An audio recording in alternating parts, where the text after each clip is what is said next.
Okay, moving into the presentation proper. As I mentioned earlier, myself, Mark Congreve from ICANN, will be doing some of the presentation today, and I've also asked Peter McKenzie, consultant from Upper Corindai, to assist me with some of the practical field experiences he's had with managing Fleabane. I'd also like to take the opportunity to highlight a couple of other presentations that we have at this same time next Friday and then the following Friday. So next Friday we have Bill Gordon, who's probably known to a lot of people throughout Australia, talking about spray application in summer fallows. And then on Friday the 13th, again at the same time as this presentation, we've got Dr. Dale Shaner from the USA, one of the global leaders in residual herbicide technology, and he's going to give us a presentation or webinar on understanding the soil and stubble interactions of the emergent herbicides we use in Australia for ryegrass control in the winter crops, trifluralin, sakura, boxer, etc. So that will be a very valuable presentation, I believe. Moving into the agenda we want to cover today is we want to basically look at three different aspects of Fleabane management. So firstly, to talk a little bit about Fleabane ecology, why it's become a weed of zero-till farming systems, and how we can use some of this understanding of ecology and agronomy to better manage Fleabane. And we'll briefly touch on the tolerance to glyphosate and the resistant status of Fleabane, and then we'll get into a bit of a discussion around the management of Fleabane, what the research has shown us, and what's happening practically out in the field. So we'll talk about things like weed size, herbicide timing, double knock applications, and some comments around in-crop management and the value of crop competition. So moving into the presentation, if I look at ecology first up, what we know about Fleabane is that it's a prolific seeder, it's a rapid coloniser of bare areas, and it's a surface germinator. So how do we use those characteristics to develop management tools and management strategies to address Fleabane? So if I address the first one on that list, the prolific seeder, a mature Fleabane plant has been shown to produce over 110,000 viable seeds per plant if it's nice and healthy and well grown.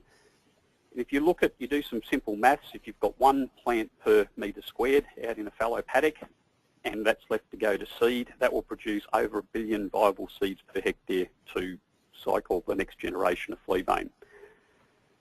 What's the implication of that? It means we need to achieve very high, extremely high levels of control required to stop that prolific seed set. So the idea of getting 85%, 90% control of Fleabane is not going to be satisfactory if we want to drive down the seed in the soil. How's it dispersed?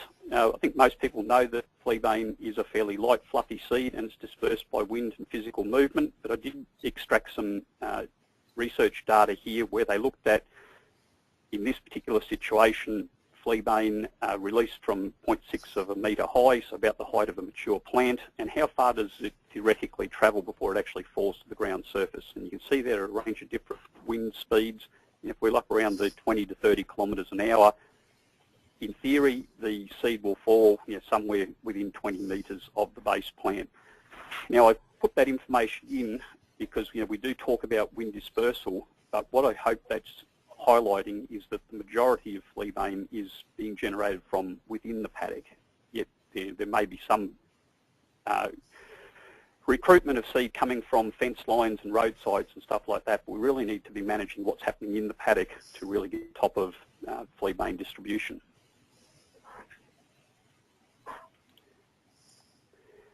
I also mentioned earlier that Fleabane rapidly colonises bare areas. So therefore, farm hygiene is important. We don't want mature plants sitting around roadsides, fence lines, machinery sheds, etc. If we are going to spray those areas and create bare areas, then it's relatively important to look at adding a residual herbicide to the knockdown product that may be used. And I made a comment there that products like imazapyr out of the Group B stable or the old Arsenal brand are registered for control of Fleabane in some non-crop situations. So we do have a tool in our shed that we can use to take some of the pressure off those bare areas. But certainly, Fleabane will be one of the first weeds to recolonise bare areas. So that's important to manage, to understand. What do we know about the germination establishment of Fleabane? There's probably 3 or 4 things that really drive a germination event for Fleabane. One of the most important is we need soil moisture. So typically the research has shown that you need a fairly substantial germination event to drive a substantial rainfall event to drive a significant germination. So typically, above an inch of rainfall, 25 mil rainfall event will trigger a germination. But that also needs to happen in conjunction with the right temperature. So again, the research looking at germination at various different temperatures shows that Fleabane will germinate in the range of 10 to 30 degrees Celsius, but the optimal temperature is around the 20 to 25 degrees, and that's where we get the bulk of the germinations happening. So I know we've got people from all over Australia listening here on this presentation, but in the northern region where most of the research has been done, you put that temperature and rainfall conditions together. What that really does is it triggers generally an autumn and a spring germination of Fleabane in the northern regions. That's really where we need to concentrate, looking for those new flushes and new germinations. The other thing that's important for Fleabane germination is the importance of light.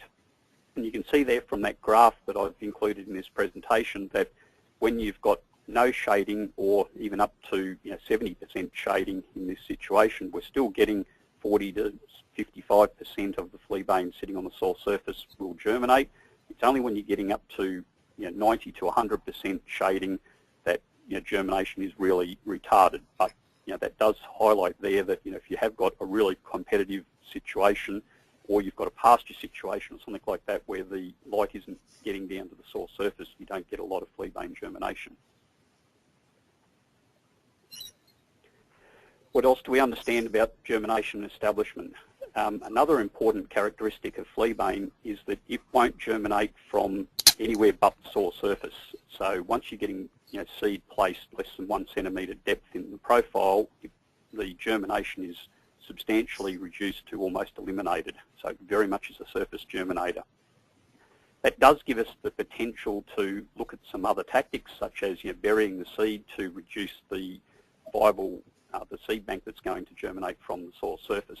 So again, I've added a slide in here that you can see that in a zero-till situation, the far left-hand column with seed sitting on the soil surface, in this trial there was approximately 700 seedlings per metre germinated, so extremely high pressure in a trial set up to look at these different cultivation techniques.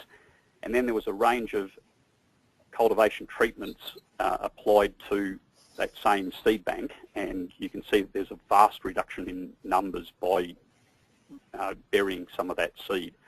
So we're still getting some germinations, and that's still with any sort of cultivation. You don't bury the 100% of the seed. There still is some seed left on the soil surface, and that's what will continue to germinate. And you can see there, depending on the aggressiveness of the cultivation, that's reflective of the amount of seed still left on the surface and available to germinate. Also add a bullet point in here to remind me to highlight the importance of adding residual herbicides to complement cultivation. So if you are going to use cultivation as a management tool for Fleabane, I believe it's important to add a residual herbicide in that process so that we are controlling those smaller number of seeds which are still sitting on the soil surface and will still germinate and create the next cycle. The other important thing to understand is, what do we know about the persistence of Fleabane seed? So when it's left on the soil surface, the seed is very short-lived. And the research studies would show that after 12 months of sitting on the soil surface, there's only about 5% viable seed left on the paddock in that situation. By the time you take those trials out to 18 months, it's effectively 0% of the seed is still viable. Now, I believe that's a really important thing to understand, because that really gives us the opportunity to rapidly and aggressively tackle Fleabane. So if we really have a focus on zero seed set for a period of 12 to 18 months, we can effectively exhaust the seed that's sitting on the soil surface. So, the message to growers there is, if you get serious, don't let anything flower. We can rapidly turn an infested paddock back into something that's quite workable within a relatively short period of time. putting that in context, if we do decide to use some sort of cultivation event and bury the seed, we will increase the life of the seed in that situation. So the trials have shown that you've still got 8 to 10% viable seed being able to be recovered from that 5 to 10 centimetre range after 3 years of burial. So while it's sitting on a soil surface, it's going to become unviable very quickly, but if we do elect to bury it, it's going to persist for somewhat longer. Moving now on to glyphosate resistance, and what do we know about glyphosate resistance with regard to fleabane? So I've made an opening comment here. Fleabane's always been hard to kill with glyphosate. However, we now have got confirmed resistance, and that's just made it a bit harder, from a management perspective. I guess most northern advisors would assume resistance, even though probably most of the fleabane populations we're dealing with haven't been tested for resistance. There was some limited screening of populations done over 2010 to 2012, and there was 14 populations now recorded on the glyphosate resistance register out of fallow paddocks in northern New South Wales and Queensland, but it's probably a tip of the iceberg because not too many paddocks have actually been tested. There was also a roadside railway irrigation channel survey done as part of a RIDIC project in 2011 through some of the eastern states and into South Australia, relatively easily able to confirm 38 populations resistant to glyphosate out of that. So the point I'm making is that there's a lot of glyphosate resistance out there from a weed that was already relatively difficult to control with glyphosate in the first place. How resistant is fleabane to glyphosate? Well, this is some work from DAF in Queensland looking at resistant population versus susceptible population in this situation. So at the 1x rate, which usually would give you high levels of control, the green line there, compare that to the blue line, the resistant. So at 8 times field application rate, so over 10 litres a hectare of glyphosate, we're still only controlling 50% of the population. So there's some populations out there that just basically won't be adequately controlled with glyphosate at any application rate.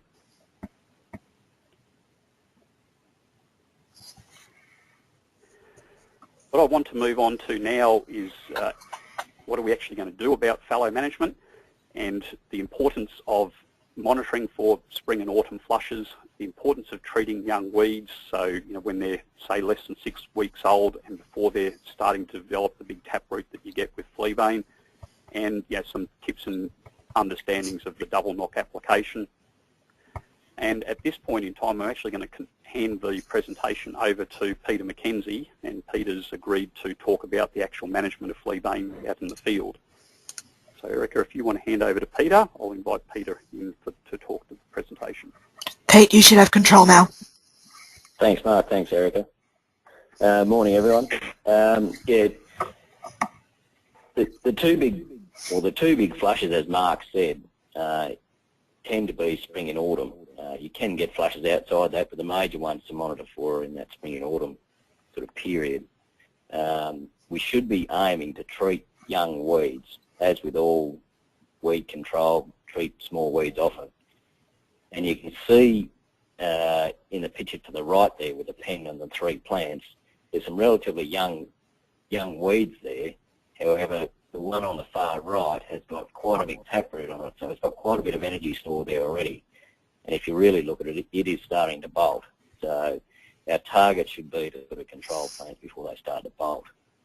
You will need a double knock. You can see in the picture below a plant there side by side, a fleabane side by side with bindweed. The bindweed's been controlled with the application. The fleabane, you can see it's been burnt off, but it's coming back. So the double knock application will help with that.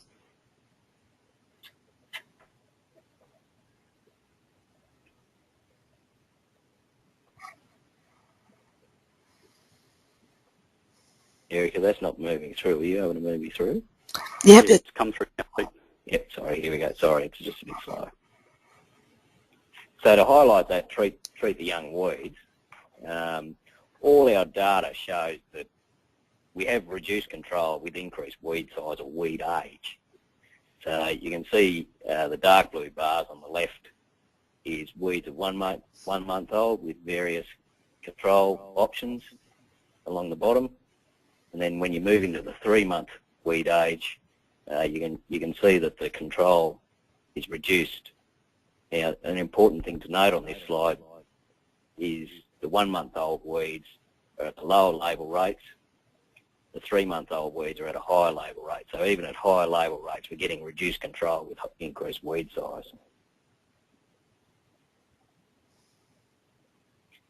Moving on to the importance of double knock. So this slide shows you weed control, fleabane control without a double knock. So we've got 2,4-D alone on the left set of bars. You got, again, in the dark blue, you've got 1-month-old weeds, the light blue, 3-month-old weeds. The first 2 bars is 2,4-D on its own. Then we move on to 2,4-D plus glyphosate, which is the 2,4-D, and that is surpassed. And then we've got glyphosate and 75-D on the far right. The important thing to note here is that even though we have a high level of glyphosate resistance in the population, the 2,4-D concentration, or the active, is about half of that on the far left. However, with the addition of glyphosate, we're increasing the control rate.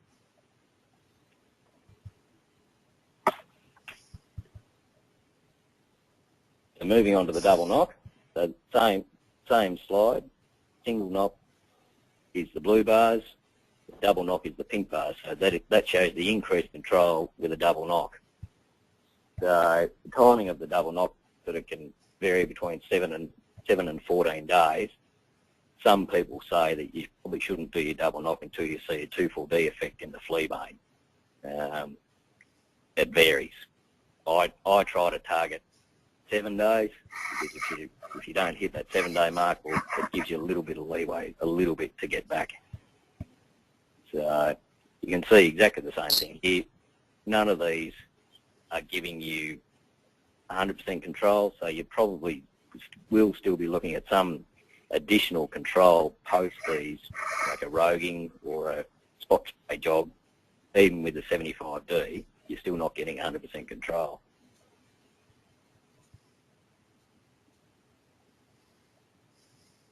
So moving on, how to get the best out of your double knock.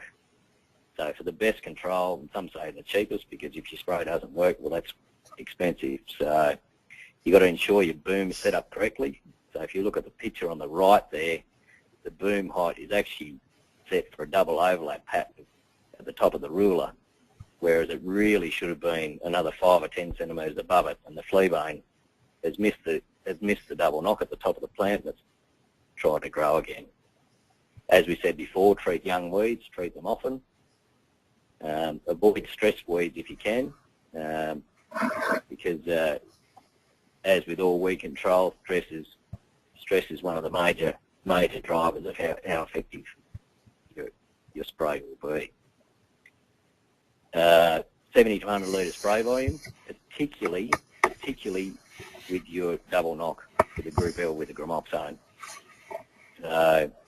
A coarse and above for your glyphosate and Group Is, and then you want a medium to coarse spray for your gramoxone, spray seed, etc. on your double knock. As we said before, 7 to 14-day spray interval. Now this is where a lot of people have issues with the double knock, is having the capacity to get around their farm and spray it twice within 7 days, or spray paddocks twice within 7 days. Some people are getting around that using larger rigs, higher tank capacity, so your field efficiency is higher. Some are using contractors, weed seekers, so your field efficiency is higher again. Quick fill tanks, spray rig support people.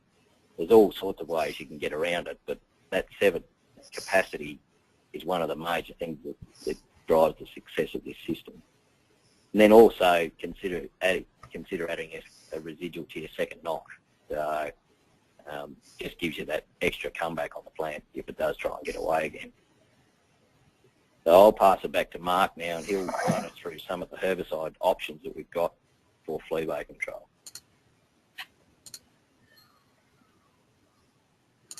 Okay, Mark, you should have control. Okay.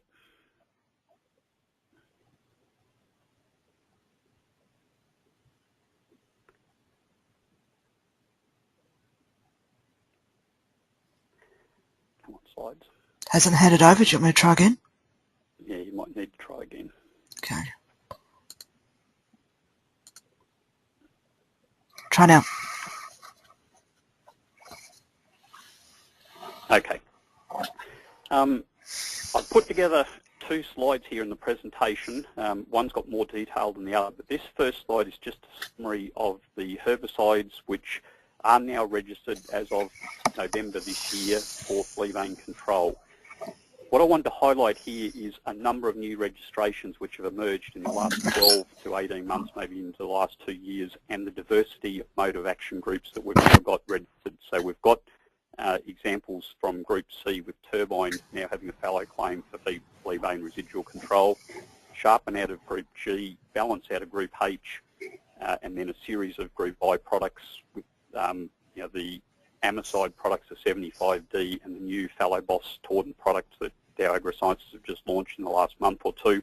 And then we've got some of our knockdown products with Alliance being a Group L plus Q, and then our older products, and then also paraquat-based products, and then also Basta has a registration now as well, so Group N. So we've actually now got some tools in the toolkit registered and available to be used to mix up the diversity of herbicide treatments. And I've just put in there whether they're a knockdown or a residual and the situations where they're being able to be used as a reference point. In this next slide, as it comes up, there's a lot more detail there of the actual application rates. I'm not expecting people to be able to easily read this on screen, so I'm not going to talk to it. It's just an expansion of that summary slide that I've had on the last slide, and this will be available in the presentation should you want to download the presentation following the workshop.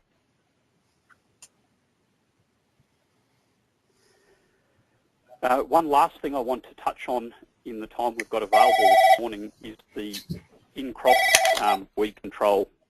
Apologies for the phone ringing in the background there, people. The importance of in-crop weed control for management of fleabane. So one of the biggest issues we have is that we get weeds germinating, particularly in the winter crop, either in the autumn or early winter, and they'll sit underneath the crop. They won't compete strongly with the crop until we actually put the header in and we remove all the canopy, and then we've got these plants which are relatively old, maybe 3 or 4 months old, and then they will take off as soon as we've removed the canopy. So we really need to control those within the crop. So what can we do about it? So we can use crop competition, we can use narrow rows, we can make sure we've got no gaps in our plant stand and maximise the competition that we have available to us. So there's a trial there where we've looked at fleabane density at different planting rates and different row spacings. So you can see there as we move from left to right across the graph, as the weed density has increased, there's a decrease in the number of fleabane. And then also the difference between wheat grown in the red bars on a 50 centimetre row spacing versus the blue bars at a 25 centimetre row spacing. You can see that row spacing is having an even bigger impact on the establishment of fleabane in that situation. So crop competition isn't going to solve our problems, but it's going to be another tool to help the management. And the other bullet point I've put in there at the bottom of the page is the use of residuals to assist in managing both that germination and any spring germinations that may emerge. And we've now got registrations for the use of picloram-based products, either Fallow Boss or Tordant 75D prior to a winter crop, where we can get some picloram under the crop, which will give us long-term residual control through into the spring.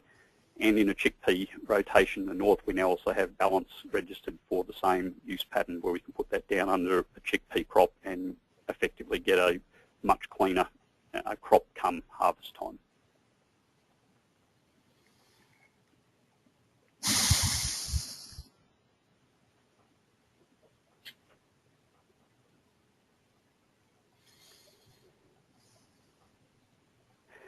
So just to start to wrap up the presentation and move into question time, just prepared a few bullet points here in no particular order of what I would consider to be a best management approach for managing fleabane.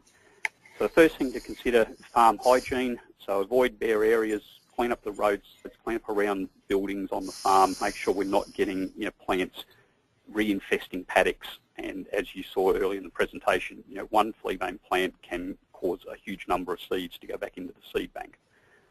Crop competition is really important. If you can use close row spacing, no gaps, and use crop competition to your maximum advantage. As I highlighted earlier in the presentation, if we can avoid getting the sunlight down on the soil, we can really reduce the number of Fleabane that will germinate. Focusing on 100% elimination of seed set for a 12-month period can rapidly drive down the viable seed that's in that paddock and really turn paddocks around in a hurry. The importance of adding residuals into the program wherever we possibly can. The importance of keeping that winter crop clean, because that's really where we see the issues. If the crop is dirty, as soon as we put the header in and then we get a follow-up storm, we've got these big plants, or these old plants, which can be very difficult to control in that fallow if they're already sitting in the crop come harvest time. The importance of treating small weeds. We really need, with our herbicide options that we've got, to get onto them when they're less than 6 weeks old and certainly before they're elongating. Don't let plants set seed. We really need to plant double knock. We need to have this real attention to ensuring we're not getting seed set. And we have the option to consider cultivation to reset the seed bank, bury some of the seed that's there. And if we do elect to do that, we really should consider putting a residual in with that last cultivation. The caveat on that is burying the seed may prolong the seed life that's in the soil, but it is a tool that is available to us and works quite effectively. So at that point, that comes sort of to the end of what we actually wanted to present today in the half an hour we see. Hopefully we've got some questions in there. If there's any questions, please type them into that text box. I'd also like to thank a number of researchers which have assisted ICANN over the years of developing weed management extension training and particularly Fleabane management control options. And a lot of that workshop work has been sponsored by GRDC, so I plug for GRDC and also sponsoring a series of webinars as well. So I'd like to do that. And reflective of a number of people there who have given us great assistance in developing strategies and extension activities over past.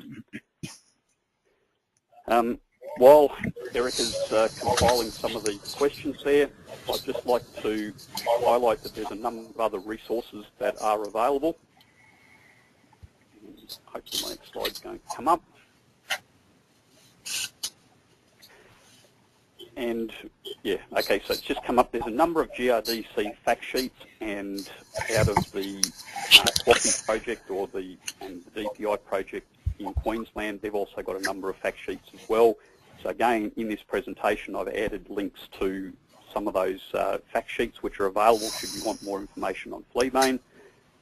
We will also send out, post the workshop, a link to the Fleabane page on the GRDC website as well, which contains the